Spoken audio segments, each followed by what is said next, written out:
Hi everyone, welcome back to Data Solution. This is episode 8 of our Excel Beginner to Advanced series. So far we have learned a lot of about formatting, formulas, reference, charts and even conditional formattings. Now it is time to move into the intermediate level of Excel. And we will start one of the most useful tools for controlling input, data validation and drop down list.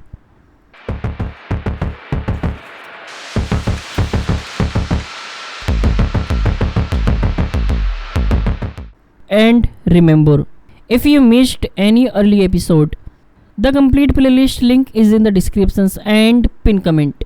Watch them all to master Excel step by step. Part 1, Why Data Validation. Data validations make sure user only enter the correct type of data in a cell.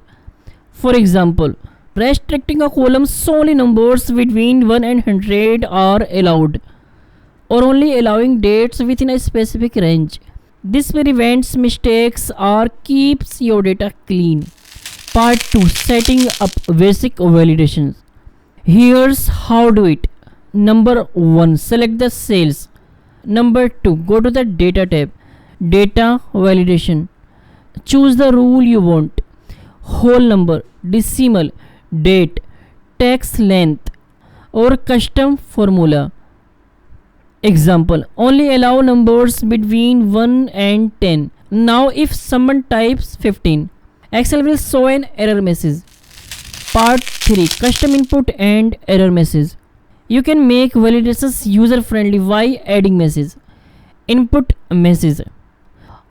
Any small note appears when someone clicks the cell, like enter a number between 1 and 10. Error alert. A pop-up warning when invalid data is entered. This ensures your sheet guides the user correctly. Part 4, Drop down list. Now let's talk about the features that everyone loves. Drop down list. Number 1, select the cells. Number 2, go to the data validations list. Number 3, type your options like yes, no, maybe. And boom, you now have a professional looking drop down menu. Instead of typing manually, users just select from the list. Super useful for survey or reports. Part 5, Dynamic drop down list. Want to make it even smarter? Use a range of cells as the source for your drop down list. That way, whenever you update the list in your sheet, the drop down menu updates automatically. Perfect for situations like a list of products, employees, or reasons that may change over time. Practical example. Let's say you are creating a sales report. Column A, employee names, drop down list. Column B, reason, drop down list. Column C, sales figures. Restrict to only numbers above 0. Now your sheet is error proof, interactive and professional.